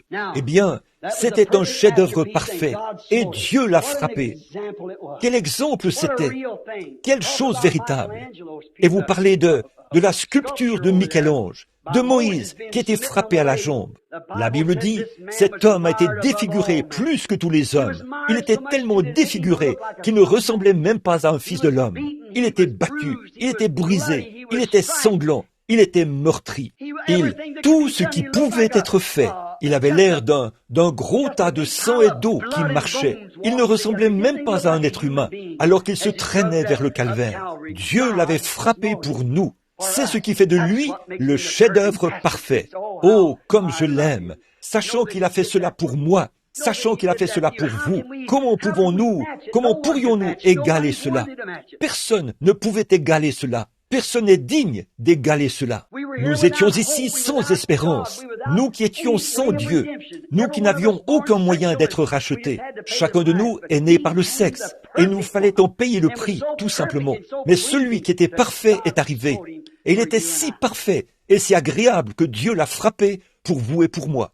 Bon, depuis près de 2000 ans, Dieu essaie de lui tailler une épouse, un chef-d'œuvre appelé l'Église. C'est vrai. Comment Dieu le fait-il? Il le fait par sa méthode qui ne change jamais, la parole. Dieu ne change jamais sa méthode. Qui que ce soit d'autre peut changer. Vous changez, je change, le temps change, le monde change, mais Dieu ne change pas. Il est parfait, il ne change pas. Et la manière dont il fait quelque chose la première fois, Il le fait chaque fois de la même manière. Il a sauvé l'homme une fois parce qu'il s'était repenti. C'est de la même manière qu'il sauvera l'homme de nouveau. Il a guéri un homme parce qu'il avait la foi. Il guérira le suivant sur la même base. Il ne change jamais sa manière de faire parce que, vous voyez, il est souverain et il est éternel. Il est infini, omniprésent, omniscient. Il est Dieu. Par conséquent, il n'a pas à recourir à qui que ce soit pour avoir la sagesse. Il n'a pas à attendre que son savoir augmente. Il n'a pas besoin d'un nouveau diplôme. Il est parfait. Et quel que soit le diplôme, quelle que soit la chose qu'il a faite la première fois, sa première décision reste la même pour toujours. Cela ne pourra jamais être changé. Oh, comme je suis heureux. Et quand il a fait son premier chef-d'œuvre, il l'a placé derrière la parole. Quand il a fait son deuxième chef-d'œuvre, il était la parole. Amen. Il était la parole. Pas derrière la parole, mais il était la parole. Dieu ne change jamais son plan. C'est exactement avec cela qu'il a commencé sa première église, la parole. Or Dieu, la parole, au commencement, il était indépendant de tout, de toute chose, de tout peuple. Maintenant, je ne dis pas ceci par esprit de contradiction. Dieu est un ségrégationniste. Le savez-vous? Vous parlez d'intégration. Dieu est un ségrégationniste. Il l'est certainement. Il sépare son peuple du monde. Il a séparé Israël, sa nation. Il essaie de séparer son Église du monde. Mais l'Église veut frayer avec le monde. Mais son peuple est encore séparé. Séparé pour être à lui. Qui est-il? La parole. Comment un homme peut-il avoir le baptême du Saint-Esprit? Et le Saint-Esprit a écrit la parole. Et un homme aurait le baptême du Saint-Esprit et nierait la parole? Comment le Saint-Esprit en vous peut-il nier sa propre parole qui vous a été destinée? Je n'arrive pas à comprendre cela. Il doit s'accorder avec la parole. Et si l'Esprit que vous avez en vous ne ponctue pas chacune des promesses de Dieu d'un Amen, il y a quelque chose qui ne va pas. Frère Fred Sothman, ou quelqu'un ici ce soir, a donné une citation. Jésus-Christ est le même hier, aujourd'hui et éternellement. Il est la parole. Ça c'est sûr. Il est toujours le même. Vous voyez? Et votre esprit doit ponctuer cela d'un Amen. Oh, dans un sens, il l'est. En tout point, il est le même. Hier, aujourd'hui et éternellement. Nous remarquons donc que Dieu a commencé à se former une épouse pour Christ. Alors, il faut que cette épouse s'identifie à lui et en lui, parce qu'elle est une partie de lui. Donc, l'épouse est une partie de lui. Elle est une partie de lui. La parole, pour ce jour-là, l'épouse devient une partie de cette parole, car c'est Christ. Maintenant, croyez-vous cela? Il nous faut être en Christ, en Christ. Il nous faut être de Christ, en Christ, une partie de Christ. Qu'en est-il d'une femme quand elle épouse un homme, ou quand un homme épouse une femme? Il faut que cette femme devienne une partie de lui. Ils ne sont plus deux, ils sont un. Et quand Dieu et Christ sont devenus un, ils étaient un. Car Dieu était la parole, et la parole a été faite chair. La chair et la parole sont devenus un. Et quand l'Église devient l'épouse de Christ, elle et les évangiles sont une seule et même chose. Alors, comment pouvez-vous dire, les jours des miracles sont passés? Alors, comment pouvez-vous dire, il n'est pas le même, hier, aujourd'hui et éternellement? Comment pouvez-vous dire, ces choses n'étaient que pour les apôtres, ou les disciples, ou des gens d'une autre époque, alors que vous êtes une partie de lui? Alors qu'il a dit, les cieux et la terre passeront, mais ma parole ne faillira jamais. Qu'en est-il d'Apocalypse 22? Quand il a eu fini d'écrire le livre, il a dit, je déclare que si quelqu'un ajoute un mot ou en retranche un mot, sa part sera retranchée du livre de vie. Comment parviendrons-nous au ciel alors que nous disons, eh bien, je crois ceci, mais je ne crois pas cela? Il vous faut être la parole dans sa plénitude, car vous êtes une partie de lui. C'est ainsi que Dieu essaie de former son Église aujourd'hui, pas par un credo. Et ils essayent de nous imposer cela, les amis. Vous pouvez voir cela venir. L'Écriture est sur la muraille. Avant longtemps, nous formerons une Église mondiale. Et chaque Église sera obligée d'en faire partie ou d'en subir les circonstances. Eh bien, êtes-vous prêts à supporter cela? Vous feriez mieux de ne pas le faire simplement parce que vous pensez que c'est la bonne chose à faire. Vous feriez mieux d'avoir Christ en vous, parce que cette parole est éternelle, et c'est cette parole qui vous ressuscitera. Vous devenez une partie de cette parole. Vous vous identifiez à la parole. Aujourd'hui, vous dites, je suis chrétien. De quelle dénomination faites-vous partie? Eh bien, ça n'a absolument rien à voir avec le christianisme. Il n'y a pas de mal à avoir des dénominations. Je ne suis pas contre ça, mais vous voyez, c'est ce que les gens sont. Beaucoup de gens disent que je démolis les dénominations, que je leur donne des coups de pied. Ce n'est pas ça. Non, monsieur. Les dénominations, c'est très bien. C'est comme des contrats de travail ou des choses du genre. Mais quand vous vous accrochez à cela et que vous dites « Je suis chrétien parce que je fais partie de telle et telle église », ça ne veut rien dire. Vous devez faire partie de Christ et Christ est la parole. Et bien des fois, ces dénominations sont aussi éloignées de la parole que l'Est est éloigné de l'Ouest. Pour être l'épouse, vous devez vous en tenir à la parole. Si vous êtes dans l'épouse, vous êtes dans la parole, et la parole est en vous, et la parole qui reflétait Dieu à travers Christ reflète le même Dieu à travers vous. Amen. Amen signifie qu'il en soit ainsi. Alors, qu'il en soit ainsi. Je crois que c'est la vérité. Vous devez vous identifier à lui. Eh bien, pour que je sois un véritable et authentique Américain, pour que je sois un vrai citoyen de cette nation, je dois m'identifier à elle. Je dois assumer tout ce qu'elle a jamais été, bon ou mauvais. Il faut que je sois tout ce qu'elle est, bon ou mauvais, tout ce qu'elle sera, bon ou mauvais. Il me faut m'identifier à cette nation pour être un Américain. Pas vrai?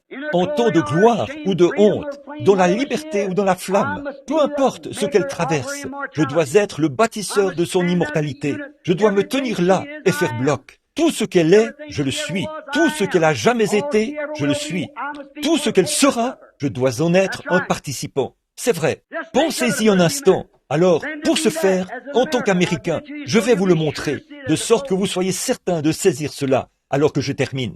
Pour que je sois un Américain, il faut que je m'identifie à tout ce que ce pays a jamais fait. Ainsi, j'ai débarqué à Plymouth Rock avec les ancêtres. J'étais à Plymouth Rock avec les pèlerins. J'étais avec eux là-bas. J'ai chevauché avec Paul Revere un soir pour avertir cette nation des dangers qui la guettaient. J'ai dû y être si je suis un Américain. Vous dites, oh, frère Branham, attendez un instant. La Bible dit dans Hébreux chapitre 7 ceci. Lévi, qui perçoit la dîme, l'a payé, car il était dans les reins d'Abraham lorsque Melchisédek est allé au-devant d'Abraham, son arrière-arrière-grand-père. Et cela lui était imputé. Quand son arrière-arrière-petit-fils était dans ses reins, quand Abraham a payé la dîme à Melchisédek, Dieu l'a compté. L'a-t-il fait? C'est vrai. Peu importe ce qu'est cette nation, je le suis. C'est vrai. Alors j'ai débarqué à Plymouth Rock. J'ai chevauché avec Paul Revere. J'ai traversé Valley Forge. J'étais dans cette rivière glacée avec George Washington. J'étais l'un de ces soldats américains qui n'avaient pas de chaussures quand ils ont marché contre les Britanniques. J'avais les pieds gelés ce matin-là. Quand je me suis enveloppé les pieds, j'ai vu Washington sortir des régions sauvages, trempé jusqu'à la ceinture, du fait d'avoir prié toute la nuit. J'étais là quand ça s'est produit. Je me suis tenu aux côtés de Stonewall Jackson, quand l'opposition était très forte, quand les armées du Nord ont été envoyées là-bas. Elles ont dit, toutes les armées ont battu en retraite. On a dit, où est Jackson? Ils ont répondu, il est là, debout, comme un mur de pierre. Je me suis tenu là avec lui, un petit homme aux yeux bleus. Une fois, on lui a demandé, comment peux-tu te tenir là alors que l'opposition est si forte? Un homme très modeste, il a donné un coup de pied avec sa botte, comme ceci. Il a dit, je ne bois jamais un verre d'eau sans remercier le Dieu Tout-Puissant. Je l'ai soutenu dans ses convictions. Je me suis tenu aux côtés de Stonewall Jackson. C'est vrai, j'étais au Boston Tea Party. J'ai aidé à jeter une partie de ce thé britannique dans l'océan. Il le fallait pour que je sois un Américain. Oui, monsieur. Oui, monsieur. J'ai signé la déclaration d'indépendance aux côtés de Thomas Jefferson.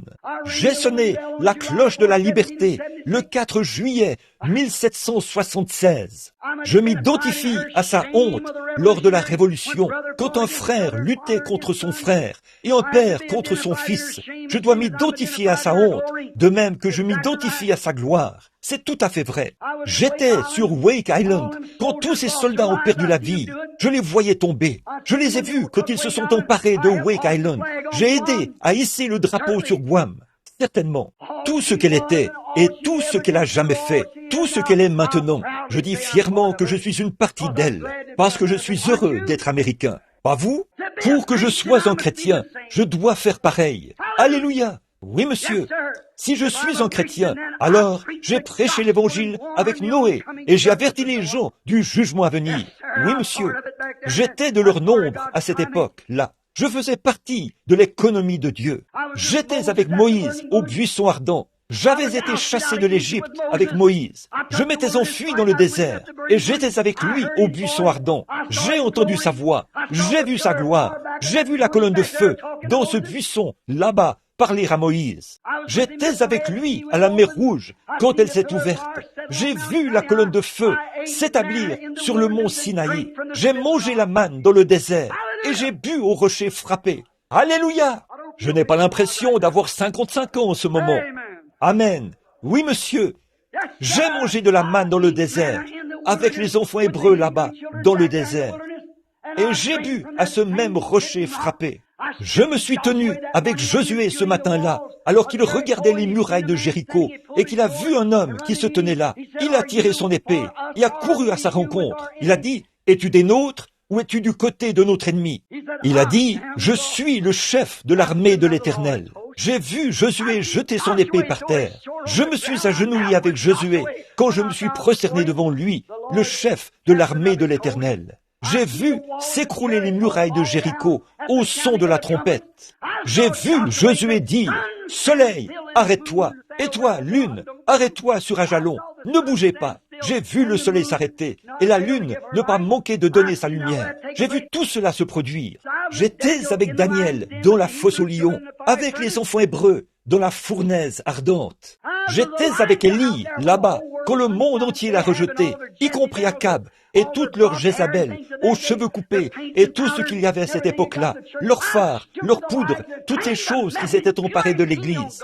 Je me suis tenu avec Élie, je l'ai proclamé le message pur, sans tache de la parole de Dieu. Alléluia!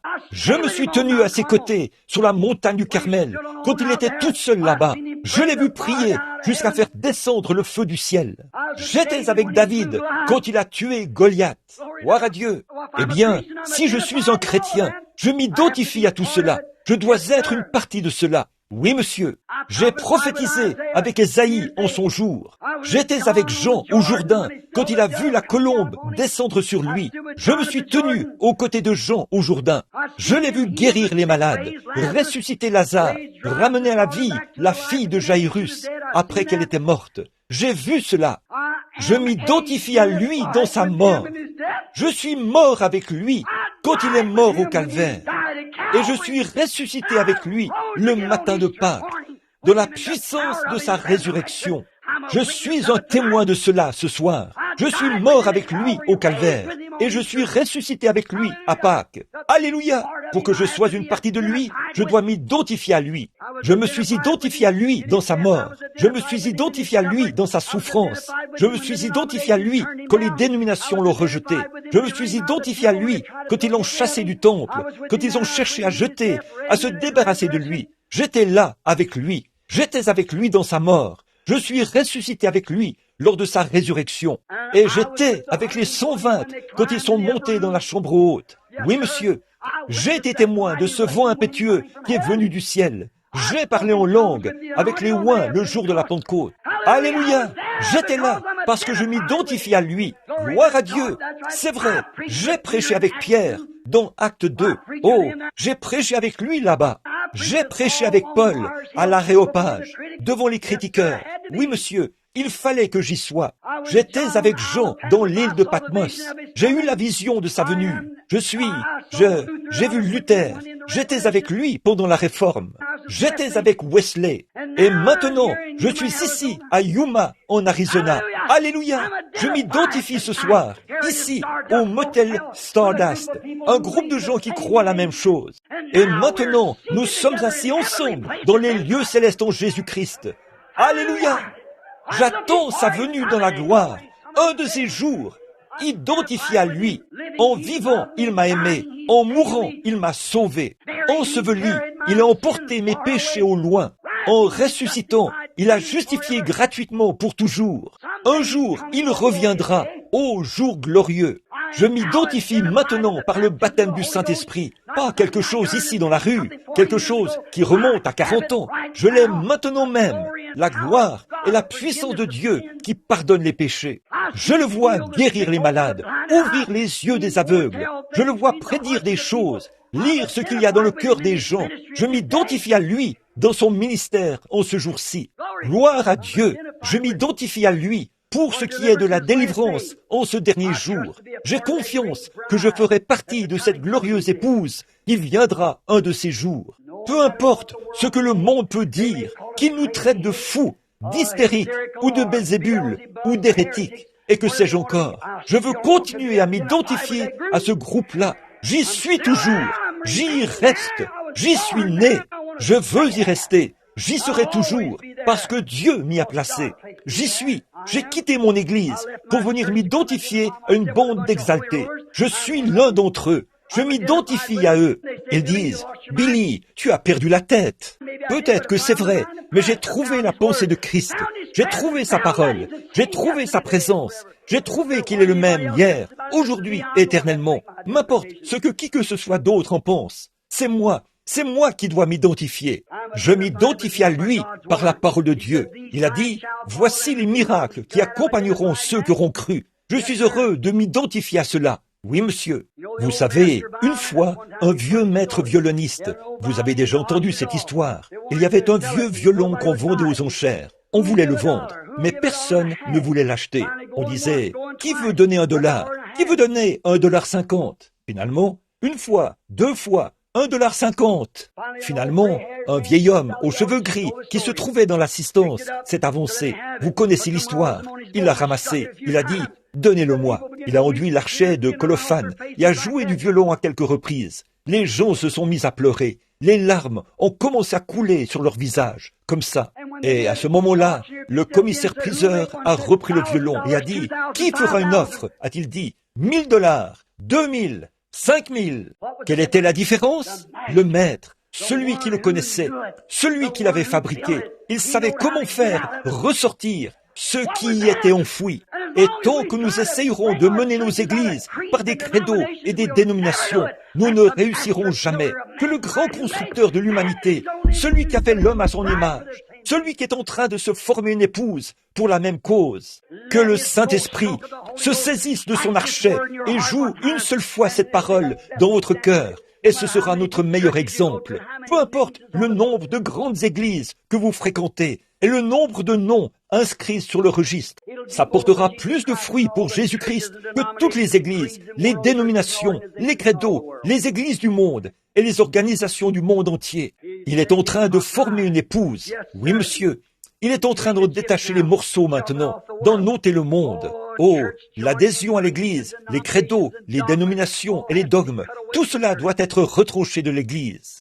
Leurs idées formalistes, leur indifférence, leur doctrine et tout. Revenez et laissez le Maître prendre l'archet. Laissez le Maître vous prendre dans ses mains, louer la parole et dire « Jésus-Christ est le même, hier, aujourd'hui et éternellement. » Dites « Amen, Seigneur. Forme-moi, façonne-moi, Seigneur. Fais de moi ce que je devrais être. » Alors quelque chose de différent se produira. Alors, si moi, je suis élevé de la terre, j'attirerai tous les hommes à moi. Oui, monsieur. Il vous taille maintenant. Il vous taille pour vous faire correspondre à sa parole. Il ôte de vous tous les credos, tous les dogmes et tout le reste. Il essaie de former de nouveau une épouse pour le Fils, un autre chef-d'œuvre, une partie de la parole. La parole. Jésus ne pouvait pas prendre cette place. Vous souvenez-vous de la lecture qu'il avait faite ce jour-là dans le livre? Il n'avait lu qu'une partie de la prophétie. Il avait laissé le reste pour les derniers jours. C'est à nous qu'incombe cette autre partie. Alors, voyez-vous, il a taillé. Il veut tailler l'Église, tout comme il l'a fait pour le Fils, comme il l'a fait pour l'épouse et l'époux. Pour que vous soyez son épouse, vous devez être une partie de lui, pas une partie du credo, pas une partie de l'Église, pas une partie de la dénomination, mais une partie de lui. Tout ce qui est taillé d'une quelconque autre forme ne marchera pas. C'est dans la parole que vous devez être taillé. Le monde doit être ôté de vous pour ne laisser vivre en vous rien d'autre que la parole. Le grand sculpteur compte sur vous si vous êtes disposé à prendre position et à vous laisser façonner à la ressemblance de son exigence, de ce que sa parole exige. Dans les derniers jours, je répandrai mon esprit sur toute chair. Vos fils et vos filles prophétiseront. Christ est le chef-d'œuvre identifié de la parole faite chair. Il vous est demandé de vous identifier en lui par la même parole, afin d'être le chef-d'œuvre de l'épouse. Donc, mes frères, en ce temps-là, Dieu avait un chef-d'œuvre à présenter au monde. Maintenant, il veut un chef-d'œuvre pour aujourd'hui. Êtes-vous disposés? Êtes-vous prêts, mon ami chrétien? Êtes-vous vraiment certain que votre vie reflète vraiment Christ? Peu importe ce que dit le monde. Ils vous disent, vous avez perdu la tête, vous êtes devenu fou, vous êtes allé vous joindre à cette bande d'exaltés. Ne prêtez pas attention à cela.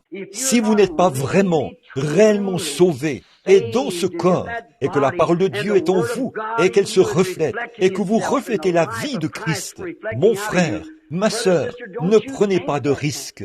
Peu importe ce que vous êtes, le genre d'expérience que vous avez, laissez la parole se refléter en vous chaque jour, parce que Dieu, en ces derniers jours, est en train de rassembler une épouse pour son Fils, Jésus-Christ. Courbons la tête. Bien-aimé Père Céleste, c'est une manière si rudimentaire de m'exprimer devant un groupe de gens intelligents. Mon instruction est insuffisante, Seigneur. Je prie que le grand Saint-Esprit fasse pénétrer ces paroles dans le cœur des gens, afin qu'ils voient ce que je voulais dire, s'ils n'ont pas pu comprendre ma manière décousue de dire les choses, Seigneur. Mais dans mon cœur, je vois ce que tu essayes de faire. Je crois, Père, que l'épouse doit être une partie de l'époux. Elle doit être comme l'époux, car elle est une partie de lui. Elle ne pourra jamais être son épouse tant qu'elle ne deviendra pas une partie de lui. Et aujourd'hui, c'est une partie de la parole qui montre qu'il est le même, hier, aujourd'hui et éternellement. Le grain de blé qui vivait jadis sur la terre est tombé dans le sol, a repoussé et a été semblable au grain qui avait été mis en terre. Et Seigneur, le jour de la Pentecôte, une glorieuse église est née. Un autre grain de blé a surgi pour devenir un époux et une épouse du dernier jour. Nous avons vu qu'il était mis en terre pour lui depuis des milliers d'années. Depuis le concile de Nicée, il est resté là, à pourrir dans le sol. Les critiqueurs ont écrit ce livre, Le Dieu silencieux, qui permettait que de petits enfants meurent, tués par des lions et brûlés. Et les gladiateurs ont martyrisé les chrétiens et les ont brûlés sur le bûcher. Si seulement cet homme avait eu la compréhension spirituelle. Ce blé devait pourrir dans le sol, mais il est de nouveau sorti de terre, pas semblable à ce qu'il était quand il avait été mis en terre. Il avait été mis en terre sous la forme d'un grain de blé, mais quand il est apparu, il avait des pousses, comme le jeune blé qui pousse. Finalement, il a poursuivi sa croissance, de Luther à Zwingli et ainsi de suite, pour finalement aboutir à une aigrette. Cela s'est transformé au jour de Wesley. Ça ressemblait un peu plus au blé, plus que les pousses y ressemblaient. Il est en train de redevenir ce qu'il était. Ensuite, nous voyons qu'un grain a poussé et qu'il ressemblait pratiquement au vrai grain. Et si jamais vous essayez d'ouvrir cette balle, vous verrez que ce premier grain de blé ne contient pas de grain du tout. C'est une balle, une feuille. Seigneur, le grand réveil pentecôtiste qui s'est produit, il fallait qu'il en soit ainsi, Seigneur, pour protéger le blé quand il viendrait. Sinon, il n'aurait pas eu d'endroit où aller. Maintenant, Père, nous savons que nous ramenons toutes choses à la nature, parce que tu as formé la nature. Tu as racheté la terre par la manière dont tu l'as baptisée, du temps de Noé, au terme de sa prédication. Tu as aspergé la terre du sang du Fils pour la sanctifier pour toi. Et dans le grand âge à venir, lors du renouvellement, tu l'embraseras par le feu pour en brûler toutes les choses du monde. Comme tu fais pour le chrétien, tu le sauves, le baptises, le sanctifies. Puis, tu ôtes le monde de lui, et pour montrer qu'il t'appartient, tu mets en lui le Saint-Esprit. Nous savons que ce blé est passé par le même processus. Toute la nature fonctionne de la même manière. Maintenant, Seigneur, quand nous voyons maintenant la balle s'écarter du grain, devenir mondaine, ô Dieu, fais que ces grains, la balle doit s'écarter pour que le grain puisse entrer dans la présence du Fils. J'entends venir la moissonneuse-batteuse, Seigneur. C'est pour bientôt. Et alors, le grand ascenseur emmènera son épouse dans la gloire, dont la présence de Dieu. Je te prie, Père, de bénir chacun de nous. Fais que nous nous rappelions, Seigneur, que ceci, c'est notre occasion. Nous n'en aurons peut-être pas une demain. Aujourd'hui, c'est notre occasion. Aujourd'hui, si longtemps après, quand vous entendez sa voix, n'endurcissez pas votre cœur. Seigneur Dieu, je ne connais pas ces gens. S'il y en a ici qui n'ont pas ceci, accorde ce soir qu'ils reçoivent la plénitude de Dieu et qu'ils soient remplis du Saint-Esprit. Accorde-le, Père. Maintenant, avec nos têtes inclinées et nos cœurs aussi. Mes amis, excusez mes manières. Je vous ai présenté un message décousu. Je prie que Dieu vous fasse voir ce que je voulais dire. Maintenant, si je ne veux pas que qui que ce soit lève les yeux, gardez simplement la tête inclinée. Qui que vous soyez, si vous n'êtes pas certain que votre vie... Maintenant, voyez, chacun de ces processus, qu'est-ce qui leur est arrivé? Ils ont formé une organisation. Qu'est-ce qui s'est passé? L'Esprit est allé sur quelqu'un d'autre. Et que Luther s'est organisé, c'est allé directement sur Wesley. Wesley s'est organisé, c'est allé directement sur les pentecôtistes. Les pentecôtistes se sont organisés. Où cela va-t-il? Exactement comme la colonne de feu. Ça avance continuellement. Et certaines personnes disent, je suis pentecôtiste. C'est bien. Je suis luthérien. C'est très bien. Il n'y a pas de mal à ça. Mais, mon ami, le blé continue d'avancer. Nous avons eu l'un des plus grands réveils. Ça a duré plus longtemps. L'histoire montre qu'un réveil ne dure qu'à peu près 3 ans. Celui-ci se poursuit depuis 15 ans ou plus. On a de grandes campagnes de guérison, mais ça s'est refroidi maintenant. Regardez, à la suite de chaque réveil, il y a toujours une organisation qui voit le jour. Pourquoi cela ne s'est-il pas produit dans ce cas-ci? Il y a un petit groupe de frères qui avait commencé quelque part par ici et qui se faisait appeler la dernière pluie. Ils ne sont allés nulle part. Cela a échoué. Pourquoi? C'est l'âge du blé, mes amis. C'est le blé. Il y a un ministère sur la terre qui est exactement comme celui qui était mis en terre là-bas au début. Une véritable expérience pentecôtiste. Les églises s'organisent. Et l'une essaie de construire un bâtiment plus imposant que l'autre, d'avoir plus de membres et tout. Les organisations, petit à petit. Nous le voyons. Je suis pentecôtiste. Nous les voyons qui s'en écartent. Mais qu'est-ce que c'est? Il faut que cela se produise, afin que le Fils puisse atteindre le grain. Si cela n'avait pas été là au départ, qu'il n'y avait pas de balle pour l'envelopper, il n'aurait nulle part où aller. Dieu en a fait une balle, vous voyez, comme le maïs, comme le blé, comme tout ce qui vient du grain. Maintenant, vous voyez, aucune organisation n'a vu le jour à la suite de ceci. Pourquoi? Il n'y a plus de temps pour ça. Nous sommes à la fin. Et si vous n'êtes pas tout à fait où vous devriez être, et que vous dites, frère Branham, si Dieu exauce votre prière en faveur des malades, j'ai entendu ce que le Seigneur a fait en répondant aux prières. Vous avez entendu parler que d'autres personnes dans le monde prient aujourd'hui. Vous dites, voulez-vous prier pour moi, afin que je reçoive cette expérience, frère Branham? Je ne vous reverrai peut-être jamais. Je ne vous reverrai peut-être plus. Mais priez pour que je sois là-bas. En ce moment-ci, je n'ai pas l'impression que j'y serai, mais j'aimerais que vous priez pour moi, afin que j'y sois. Maintenant, toutes les têtes inclinées, levez la main. Voulez-vous que le Seigneur vous bénisse et vous, que Dieu vous bénisse. Dans ce groupe de gens, je pense que peut-être 50 ou 75 mains se sont levées.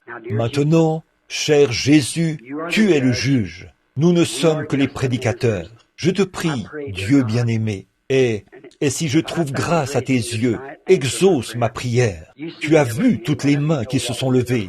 Tu sais ce qu'il y a dans leur cœur. Nous croyons qu'ils sont destinés à la vie. Et Satan, tout comme au jour d'Adam, il essaie d'empêcher ce chef-d'œuvre de paraître. Que cela s'arrête ce soir. Puisse le sang de Jésus-Christ contrecarrer cela, et puisse-il paraître devant Dieu comme un chef-d'œuvre. Accorde-le, Père. Puisse-t-il s'identifier à la parole de Christ. Il a dit, si un homme ne naît de nouveau, puisse-t-il recevoir cette expérience de la nouvelle naissance. Puisse-t-il recevoir le baptême du Saint-Esprit, qu'il soit renouvelé, que toutes les choses du monde soient renversées. Ils n'en veulent plus, Seigneur. Débarrasse-les du monde et fais-les paraître comme un chef-d'œuvre devant les gens. Accorde-le, Seigneur, afin que tu sois heureux dans cet âge, du temps du jardin, en ces derniers jours, de présenter ton chef-d'œuvre, ces hommes et ces femmes, ces garçons et ces filles qui ont levé la main. Accorde-le, Seigneur. Bénis ce réveil qui accourt dans la ville. Je prie au Dieu que tous les hommes et toutes les femmes qui sont dans les parages visitent ce réveil, que chacun d'eux soit rempli du Saint-Esprit et qu'un réveil à l'ancienne mode balaye cette petite ville, ici, au point où des gens de partout viendront. Accorde-le, Seigneur. Accorde-nous ces choses, Père, car nous les demandons au nom de Jésus. Amen. Je l'aime, je l'aime. L'aimez-vous? Vous savez, Paul a dit, si je chante, je dois chanter par l'Esprit. Je me demande, je suis loin d'être un chanteur, mais je me demande si ensemble, nous ne pourrions pas commencer ce chant. Je l'aime. Voulez-vous nous donner la note, sœur? Parce qu'il m'a aimé le premier. Vous l'avez entendu. Combien le savent? Faites voir votre. C'est un de mes vieux chants. J'aime le chanter. Très bien. Maintenant, courbons simplement la tête, fermons les yeux et chantons donc « Je l'aime ».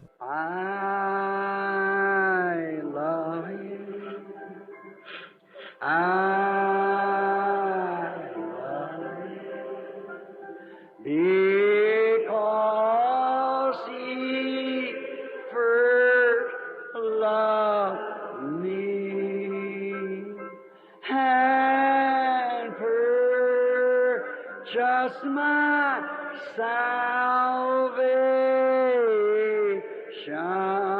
on Calvary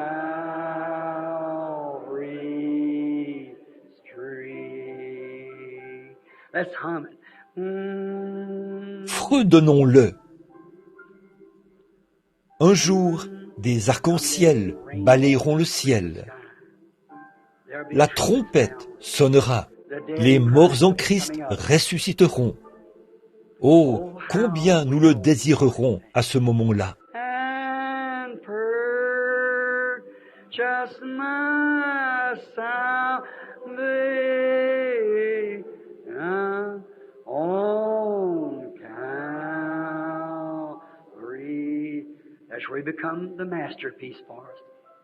C'est là que pour nous, il est devenu le chef-d'œuvre. Souvenez-vous-en, tous les chefs-d'œuvre, avant même qu'ils puissent entrer dans le temple de la renommée, ils doivent d'abord passer par la galerie des critiques. Les critiques doivent voir s'il y a des critiques à formuler là-dessus. Mais quand ils supportent la critique, alors on le place dans le temple de la renommée. Le Fils de Dieu a essuyé les critiques de toutes les organisations, les dénominations, même jusqu'à Pilate qui a dit « Je ne trouve en lui aucun crime ». Judas a dit « J'ai trahi le sang innocent ». Puis Dieu l'a ressuscité et il se tient dans le grand temple de la renommée aujourd'hui, à la droite de Dieu, pour intercéder. Ne voulez-vous pas le rejoindre là-bas? Ne voulez-vous pas faire partie de cela? Vous le pouvez, vous y êtes conviés. Pendant que nous chantons ce cantique, pourquoi ne pas en parler avec lui maintenant?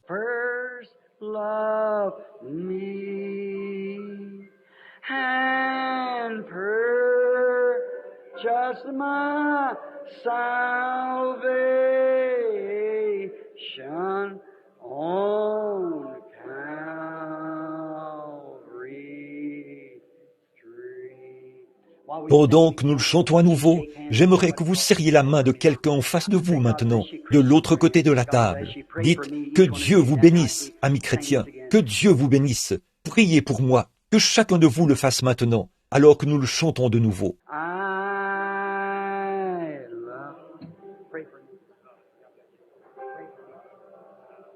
Love him because he... C'est ça, serrez-vous la main, dites, priez pour moi. Vous tous, priez pour moi. Je veux tant y être. And purchase my salvation on Calvary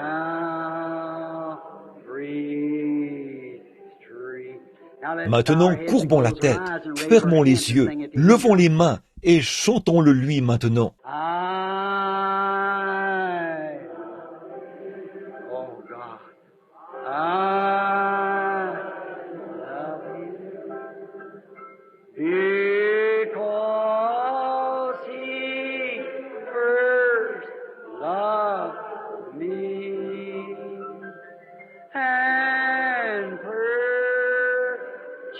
my salvation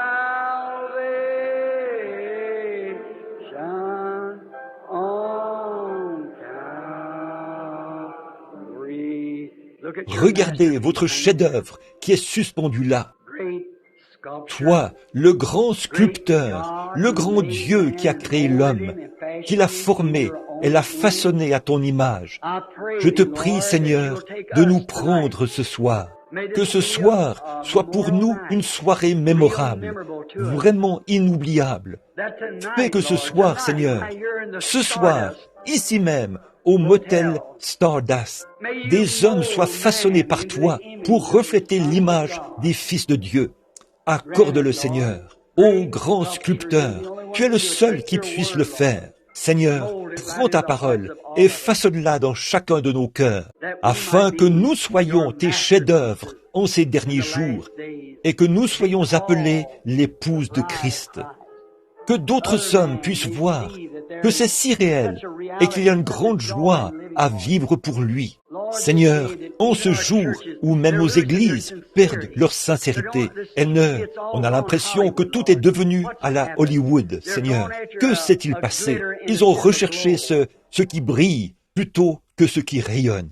Nous savons que le monde brille par la mondanité, mais l'Évangile rayonne par l'amour et par Christ. Fais, Seigneur, que nous nous éloignions du scintillement du monde pour entrer dans le rayonnement de Christ. Ils sont à toi, Seigneur. Tu les as acquis. Ils ont levé la main ce soir. Ils voulaient l'être. Maintenant, Père, si je le pouvais, je l'aurais fait, mais je ne le peux pas. Mais je te fais confiance. Tu as dit, je ne mettrai pas dehors celui qui vient à moi. Celui qui écoute ma parole et qui croit à celui qui m'a envoyé, à la vie éternelle, et ne vient point en jugement. Là, il ne s'agit pas de faire semblant, Seigneur, mais de croire qu'il est passé de la mort à la vie. Accorde-le, Père. Ils sont à toi, par le nom de Jésus-Christ. Amen. L'aimez-vous? N'est-il pas merveilleux? Donnez-nous un petit air, ou plutôt la note, ma sœur. Merveilleux, merveilleux. Aimez-vous chanter? Est-ce que je prends trop de temps? J'aime adorer, pas vous? Un petit message tranchant comme celui-ci. Vous savez, ça me coûte d'être tranchant, mais vous devez river le clou pour qu'il tienne. Vous savez ce que je veux dire. Oui, vous devez l'enfoncer là. Vous voyez? Vous aimez ce chant? Merveilleux, merveilleux. Jésus est pour moi. Vous le connaissez? Wonderful, wonderful, Jesus is to me, a counselor, Prince of Peace, mighty God is He, saving me, keeping me from all sin and shame. Oh, wonderful is my Redeemer, praise His name. I once was lost, now I'm found, free from condemnation. Jesus gives liberty and a full salvation, saving me, keeping me from all sin and shame. Oh, wonderful, my Redeemer, praise His name. Tout le monde. Everybody, wonderful, wonderful, Jesus is to me, Counselor, Prince of Peace, mighty God is He, saving me, keeping me from sin and shame. Wonderful is my Redeemer, praise His name. Maintenant disons, gloire au Seigneur, gloire au Seigneur. Ne vous sentez-vous pas récuré? Vous sentez-vous bien? Adorez le Seigneur. Il est merveilleux. Que Dieu vous bénisse jusqu'à ce que je vous revoie. Je vais maintenant remettre le service aux frères, à celui qui préside.